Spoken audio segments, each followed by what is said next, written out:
चला welcome everyone, welcome to textbook super coaching. या session मध्ये आपण एक महत्त्वाचा टॉपिक डिस्कस करणार आहोत. तो टॉपिक म्हणजे एमपीएससी राज्यसेवा पूर्व परीक्षा 2024 मध्ये कोणते विषय हे जास्त मार्क देऊ शकतात, तुम्ही कोणत्या विषयांना फोकस करू शकता, हे प्रत्येकासाठी वेगळं राहणार आहे. आपण त्याबद्दल थोडे डिस्कस करूयात. हे प्रत्येकासाठी समान लागू होणार नाही, पण जर मी सांगितलेले पॉइंट्स तुम्हाला लागू होत असतील तर खूप चांगल्या पद्धतीने त्याला तुम्ही इम्प्लिमेंट करू शकता. बरोबर. सो चला सुरुवात करूया आपल्या सेशनला. बेसिक इन्फॉर्मेशन सुरुवातीला देतो बघा.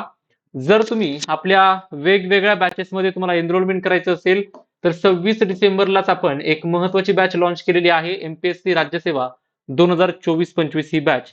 या बॅच मध्ये आपण notes, mock test, video courses, live classes यासोबत प्रिंटेड स्टडी मटेरियल आणि एमपीएससी मेंटरशिप प्रोग्राम या गोष्टी त्या प्रोव्हाइड करतोय.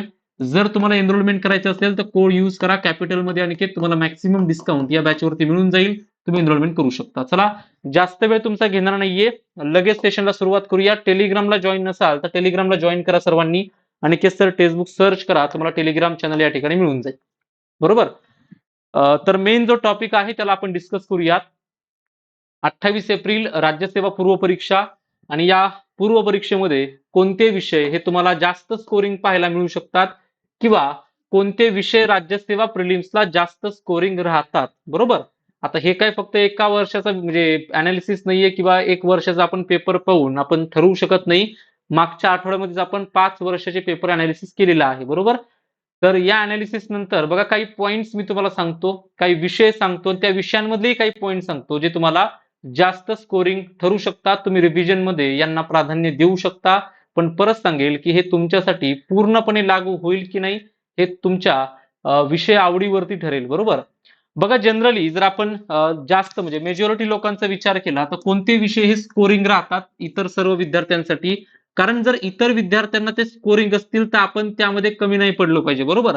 कारण जर मेजॉरिटी लोकांना तो सोपा जात असेल तर विषय सोपाच आहे. बरोबर. फक्त कदाचित आपल्याला तो विषय आवडत नसेल किंवा तुम्हाला त्यामध्ये जास्त रस नसेल, त्यामुळे तो विषय कदाचित तुम्हाला आवडू नाही शकत. बरोबर. पण तसं असेल तर आपल्याला तो विषय स्कोरिंग बनवणं गरजेचं आहे. आता असे कोणते विषय आहेत जे आपल्याला राज्यसेवा प्रिलिम्स मध्ये मार्क हमखास देतात किंवा देऊ शकतात. पहिला विषय आहे पॉलिटी म्हणजे राज्यव्यवस्था. पॉलिटी हा विषय एक तर इंटरेस्टिंग आहे आणि 15 पैकी काही विद्यार्थी 15 पैकी 15ही घेतात. जर आयोगाने प्रश्न रद्द नाही केला तर 15 पैकी 15ही पडतात. नाहीतर मग 15 पैकी 14, 13, 12 याच्या रेंजमध्ये तर भरपूर विद्यार्थी राहतात. सो एक पॉइंट लक्षात घ्या, जर तुम्हाला जास्त स्कोअर तुम्ही करायचा असेल किंवा तुम्ही जर तुमच्या कॅल्क्युलेशन मध्ये जर जास्त किंवा आपण म्हणतो की 120 प्लस मार्क पकडले असतील प्रिलिम्सला तर इथं पॉलिटीचं कंट्रीब्युशन तुम्हाला द्यावंच लागेल. बरोबर. याचं रिझन पण मी तुम्हाला सांगतो, हा विषय का महत्वाचा आहे किंवा कसा स्कोरिंग ठरतो. यानंतर दुसरा विषय आहे भूगोल आणि पर्यावरण. हे दोन्ही एकत्र लिहितो कारण या विषयाला वेटेज पण राज्यसेवा प्रिलिम्सला जास्त आहे. 20 प्रश्नांचं वेटेज तुम्हाला पाहायला मिळतं. आणि विषय कम्पॅरेटिव्हली सोपा आहे. भरपूर विद्यार्थ्यांना हे प्रश्न सुटतात. 20 पैकी 15 प्लस मार्क किंवा 15 प्लस प्रश्न हे बरेच विद्यार्थी बरोबर आणतात. मग जर मेजॉरिटी विद्यार्थ्यांना तो सोपा जात असेल तर आपलाही सोपा गेला पाहिजे, आपण त्याला सोपा केला पाहिजे. बरोबर. यानंतर अजून कोणता विषय आहे जो सोपा जाऊ शकतो किंवा अजून कोणता पॉइंट आहे जो तुम्हाला चांगल्या रीतीने म्हणजे मार्क देऊ शकतो, तो म्हणजे करंट अफेअर्स.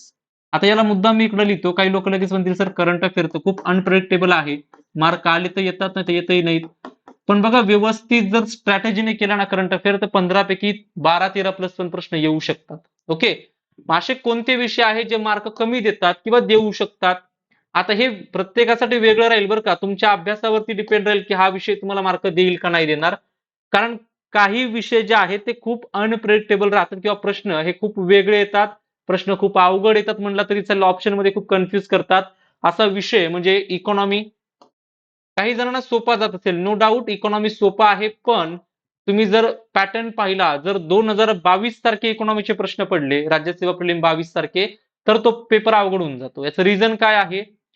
नॉर्मली काही टॉपिक ठरलेले आहेत इकॉनॉमी मध्ये. बरोबर. तुम्ही लगेच काही विद्यार्थी म्हणणार की सर इकॉनॉमी मधले तर काही टॉपिक ठरलेले असतात जे येतातच, जसं की पॉवर्टी म्हणजे दारिद्र्य आहे, शाश्वत विकास आहे, समावेशन आहे. बरोबर. हे टॉपिक ठरलेले आहेत, याचे प्रश्न रिपीटेडली येत आहेत. नो डाऊट ते येतात. बरोबर. पण 15 पैकी जर तुम्हाला इथं 12 प्लस मार्क घ्यायचे असतील तर तुम्ही ज्या पद्धतीने अभ्यास केलाय किंवा रिव्हिजन केले त्याच पद्धतीने प्रश्न आले असतील तर ते पडतील. समजा 2023 सारखे 3 प्रश्न जर एका सिद्धांतावरती आले आणि तो सिद्धांत माहीतच नसेल तर हा विषय थोडासा अनप्रेडिक्टेबल होऊन जातो. पण तुम्ही 10 पर्यंत आरामात आणू शकता इकॉनॉमीमध्ये. पण म्हणजे विषय कसा आहे की तुम्ही सांगू शकत नाही, बरोबर. करंट ओरिएंटेड पण पडू शकतो. तो सांगण्याचा उद्देश आहे की असं नाही की तुम्ही अभ्यास करू नका, अभ्यास करा, बरोबर. यांचा जास्त करा. यांना म्हणजे जास्त करणं म्हणण्यापेक्षा यांचं काय करा तुम्ही, मार्कच जाऊनच देऊ नका. फक्त याचा अभ्यास करताना जास्त काळजी घ्या. जर तुम्हाला वेगवेगळे अप्रोच डेव्हलप करता आले, जसं की 2023 इकॉनॉमी पहा आणि 22 इकॉनॉमी पहा प्रिलिम मधलं, याच्यामध्ये भरपूर फरक आहे. 2022च्या इकॉनॉमीच्या प्रश्नांमध्ये करंट अफेअरचा टच तुम्हाला पाहायला मिळतो, जो 23 मध्ये नव्हता एवढा जास्त, बरोबर, किंवा नव्हता म्हणला तरी चालेल. मग 24 साठी तुमची तयारी काय राहिली पाहिजे की करंट अफेअरच्या दृष्टीनेही इकॉनॉमी करायचंय आणि स्टॅटिकचा पार्टही कव्हर करायचा आहे. आणि सोबत काय करायचं आहे की जे टॉपिक येतातच ते परफेक्ट करायचे. जे मी 4-5 टॉपिक तुम्हाला सांगितले, आता सगळे नाही मला आठवते, परंतु एक वेगळं लेक्चर आपण केलेलं आहे, त्यामध्ये पाहून घ्या. व्हिडिओ सेक्शन मध्ये असे अनेक लेक्चर आपण घेतलेले आहे, ज्यामध्ये इम्पॉर्टंट टॉपिक फॉर राज्यसेवा प्रिलिम आपण सांगितलेत, बरोबर, प्रत्येक विषयाचे सांगितलेत. तर हा एक पॉइंट समजून घ्या की तुम्हाला अप्रोच काय करावे लागतील, 2-3 चेक करावे लागतील. तुम्हाला करंट ओरिएंटेड पण करावं लागेल आणि तुम्हाला स्टॅटिकचा पार्टही करावा लागेल. प्लस तिसरा पॉइंट तुम्हाला तो रेग्युलर जे टॉपिक आहेत सगळे ते करावे लागतील, फॅक्च्युअल डेटा, लोकसंख्या वगैरे, तो पॉइंट. यानंतर हिस्ट्री. हिस्ट्री मार्क देतो का, तर देतो, बरोबर, असं काही नाही की हिस्ट्री मार्क देत नाही, पण अनप्रेडिक्टेबल आहे. जर हिस्ट्रीचे काही प्रश्न आउट ऑफ दी बॉक्स आले ना, 4-5 पर्यंत प्रश्न जरी ह्याचे आले किंवा सोर्सेस मधले नाही आले, तर हा विषय तुम्हाला स्कोअर करायला थोडा अवघड जातो, बरोबर. आणि हे ठरलेलं आहे. आता 2020 नंतर तरी आयोगाचे प्रश्न कम्पॅरेटिव्हली सोपे आहेत, पण 2020च्या अगोदर जर हिस्ट्री पाहिलं तुम्ही, तर ते खूप आउट ऑफ दी बॉक्स असायचे. आउट ऑफ दी बॉक्स म्हणजे सोर्सेस नव्हते त्याला आपल्याकडं, जे आपले रेग्युलर सोर्सेस राहतात, पुस्तके राहतात, त्याच्यात येत नव्हते. परंतु आता ते येत आहेत. तुम्ही 10 मार्क किंवा 10 प्रश्न या ठिकाणी आरामात मिळवू शकता. प्रश्न फक्त काय फरक काय आहे, इथं 10 पर्यंत तुम्ही कन्फर्म बरोबर आणू शकता, पण इथं तुम्हाला पैकीच्या पैकी येऊ शकतात. ऑफकोर्स तिथं तुम्हाला 12 प्लस किंवा जे काही असतील 15 प्लस प्रश्न आणावे लागतील. आणि एक आहे तो सायन्स. बघा, सायन्स हा मी इकडं का लिहितो की स्कोरिंग किंवा कमी स्कोरिंग साठी, कारण आपण मेजॉरिटी विद्यार्थ्यांचा विचार करतोय, बरोबर. आणि मेजॉरिटी विद्यार्थ्यांना सायन्स स्कोरिंग जात नाही. याचं रिझन असं आहे की बॅकग्राऊंड सायन्सचं नसतं, आणि बॅकग्राऊंड सायन्सचं नसेल तर हा विषय थोडासा कठीण जाऊ शकतो, बरोबर. पण कठीण जातोय किंवा प्रश्न आपण म्हणतो की असा पेपर अवघड येत असेल किंवा प्रश्न सुटत नसतील, याचा अर्थ असा नाही की आपण त्याला करणारच नाहीये. हा टॉपिक तर तुम्हाला सर्वात महत्वाचा आहे प्रिलिमसाठी, कारण याचे 20 प्रश्न विचारले जातात सायन्सचे. 8 प्रश्न बायोलॉजी, 6 प्रश्न केमिस्ट्री, 6 ते 7 प्रश्न आणि 5 ते 6 प्रश्न फिजिक्स, असं वेटेज आहे सायन्सला, बरोबर. मग एवढं वेटेज असेल तर ते करावं लागेल आपल्याला, भले तो विषय तुम्हाला आवडत असेल किंवा नसेल. सांगण्याचा उद्देश आहे की हे जे विषय आहेत इथं कन्फर्म मार्क मिळवायचे आहेत, इथं सुट्टी द्यायची नाहीये. आणि इथं तुम्हाला जास्तीत जास्त प्रयत्न करायचा आहे, आपल्याला मार्क कसे मिळतील. इथं सर्वजण मार्क घेतील, इथं तुम्ही जर मार्क घेतले तर तुम्ही एज प्राप्त कराल. हे विषय तुम्हाला एज देणार नाहीत एक्स्ट्रा, कारण इथं सगळ्यांना कॉमन मार्क पडतील. हा देऊ शकतो करंट अफेअर, फक्त पहिले जे आहेत ना हे दोन, एन्व्हायरमेंट, भूगोल आणि पॉलिटी, इथं समान मार्क पडतात, ऍव्हरेज सरासरी राहते सर्वांची. पण हे विषय खूप तफावत राहते विद्यार्थ्यांच्या मार्कामध्ये, इथं एज मिळू शकते. मग सांगण्याचा उद्देश हा आहे की हे विषय तर चांगले कराच, पण या विषयांना थोडं स्ट्रॅटेजिकली करा. ओके. आय होप या डिस्कशनचा जो मेन क्रक्स आहे तो तुम्हाला समजला असेल, आणि हे सर्वांसाठी लागू होणार आहे, जो पॉईंट शेवटी सांगितला मी, बरोबर. की हे जे विषय आहेत हे विषय तुम्हाला सोपे जात असतील, अवघड जात असतील, तुम्हाला ते करायचेच आहेत, ही बेस लाईन आहे. याच्यावरती जे मार्क मिळतील ते या विषयांमध्ये असतील, करंट अफेअर, सायन्स, हिस्ट्री आणि इकॉनॉमी, बरोबर. तर हा पॉइंट समजून घ्या, हा बेस आहे मार्कांचा. इथं तुमचा बेस तयार होतो, आणि या बेसवरती तुम्ही परत मग किती, म्हणजे फाउंडेशन जे म्हणतो ना आपण, 120 मार्क जर तुम्हाला पाडायचे असतील, 120 मार्कांचा बेस तुमचा इथं तयार होतो, आणि त्याच्यावरती जे काही तुम्ही मार्क मिळवाल त्यावरती तुमच्या मार्कांची बिल्डिंग आहे ती तयार होऊन जाईल, बरोबर. तर हा मुद्दा आहे महत्वाचा.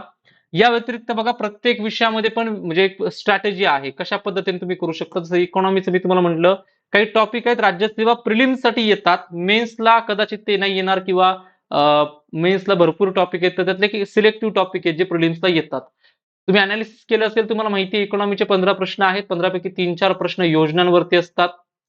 योजना कोणत्या, अशा तर खूप योजना आहेत, बरोबर, 500-600 योजना असतील मिनिमम. मग त्या ज्या योजना आहेत त्यातल्या समावेशनाच्या योजना आपल्याला चांगल्या करायच्या आहेत, इन्क्लुजन ज्याला आपण म्हणतो. त्यात पण 2 पॉईंट फोकस करायचे, एक आर्थिक समावेशन आणि एक सामाजिक समावेशन. म्हणजे इकॉनॉमिक इन्क्लुजन आणि सोशल इन्क्लुजन यावरती फोकस राहू द्या. त्याचे भरपूर आहे, काही कमी नाहीये पॉईंट, तो भरपूर आहे, पण तो करा व्यवस्थित. बरोबर. हिस्ट्रीमध्ये पण डिवायडेशन तुम्हाला माहित असेल की हिस्ट्रीचं डिवायडेशन कसं राहतं. 4-5 प्रश्न एन्शियंट मिडिवल आणि राहिलेले आधुनिक भारतावरती.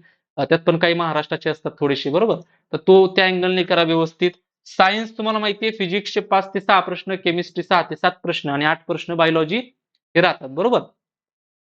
पॉलिटीचं काही विचारतात ओरल, म्हणजे लक्ष्मीकांतचं पुस्तक जर तुम्ही पाहिलं तर काही विचारू शकतात. काही पहिल्या टॉपिक पासून ते शेवटच्या टॉपिक पर्यंत कोणताही पॉइंट येतो, असं काही नाही की हेच येईल किंवा ते येईल. फक्त काही टॉपिक आहे जे रिपीटेडली येतात, जसं की संसदीय समित्या, लोकसभा, लोकसभेचे पदाधिकारी, संसदेमध्ये जे काही कार्यवाही आहे, डिव्हाइसेस आहेत. बरोबर. हे प्रश्न रिपीटेडली येत आलेले आहेत.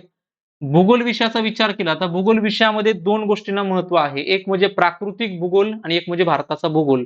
ह्या 2 पॉइंटला व्यवस्थित करा, लिंक करा हे दोन्ही पॉइंट. पहिल्यांदा फिजिकल जिओग्राफीच्या कन्सेप्ट क्लिअर करा, भारताच्या भूगोलाच्या फॅक्ट क्लिअर करा आणि मग दोन्ही पॉइंट कनेक्ट करा, तर तुमचे ते प्रश्न सॉल्व्ह होतात भूगोलामध्ये. ओके. 23चा पेपर तुम्ही पाहिला असेल. आणि करंटसाठी ऑल द बेस्ट, कारण इथं तुम्हाला करावंच लागेल करंट अफेअर. बरोबर. ऑलरेडी आपण 1 वर्ष कव्हर केलेलं आहे. त्याला तुम्ही व्यवस्थित रिवाइज करा आणि ट्राय करा की या पेपरच्या मागचे जे 6 महिने आहेत ते चांगले कराल. कारण मागच्या वर्षी 15चे 15 करंट अफेअरचे प्रश्न हे कुठले पडले होते, पेपरच्या अगोदरच्या 6 नाही 5च महिन्यातले पडले होते. म्हणजे जून मध्ये पेपर होता, नोव्हेंबर, डिसेंबर, जानेवारी, फेब्रुवारी आणि मार्च या 5 महिन्याचे जे क्वेश्चन आहेत ते फक्त 2023 ला पडले होते. याचा अर्थ असा नाही की फक्त यावेळेस पण पडतील. सांगण्याचा उद्देश आहे की फोकस थोडासा अलीकडच्या महिन्यांवरती राहू द्या. ओके. तर हा सगळा पॉइंट होता डिस्कशन मध्ये. आय होप तुम्हाला काही नवीन गोष्टी समजल्या असतील किंवा तुम्हाला हे लेक्चर फायदेशीर ठरलं असेल. एक नंबर तुम्हाला देतो, या नंबरचा स्क्रीनशॉट घ्या आणि मला मेसेज करा व्हॉट्सअपला, मी तुम्हाला ग्रुपला ऍड करून देईल. सांगा सर ग्रुपला ऍड करा, मी ग्रुपला ऍड करून देईल. सुपर कोचिंग वरती आपण 40 पेक्षा जास्त video courses, mock test, notes, live classes, या व्यतिरिक्त ऑफलाईन क्लासेसचे रेकॉर्डिंग तुम्ही करू शकता. हे सगळे सुपर टीचर तुम्हाला गाईड करायला आहेत. वेगवेगळ्या बॅचेस आपल्या चालू आहेत. त्यामध्ये एमपीएससी राज्यसेवा 2024-25 साठी आपली एक महत्वाची बॅच आपण सुरू केली आहे. 300 पेक्षा जास्त notes, mock test, video courses, live classes आणि याही व्यतिरिक्त महत्वाच्या गोष्टी म्हणजे प्रिंटेड स्टडी मटेरियल आणि एमपीएससी मेंटॉरशिप प्रोग्राम. जर तुम्हाला बॅच मध्ये एनरोलमेंट करायचं असेल आणि मॅक्सिमम डिस्काउंट मिळवायचं असेल तर आपला कोड यूज करा कॅपिटल मध्ये आणि तुम्हाला जास्तीत जास्त डिस्काउंट या ठिकाणी मिळून जाईल. टेलिग्रामला सर्वजण नसाल तर जॉईन करून घ्या. बरोबर. चला या लेक्चर मध्ये आपण थांबूया. असे अनेक विषयांवरती आपण लेक्चर घेतलेले आहेत. तुम्ही व्हिडिओ सेक्शन मध्ये चेक करा, तुम्हाला ते मिळून जातील. Okay. So thank you everyone for joining this session. Have a nice day head. Thank you.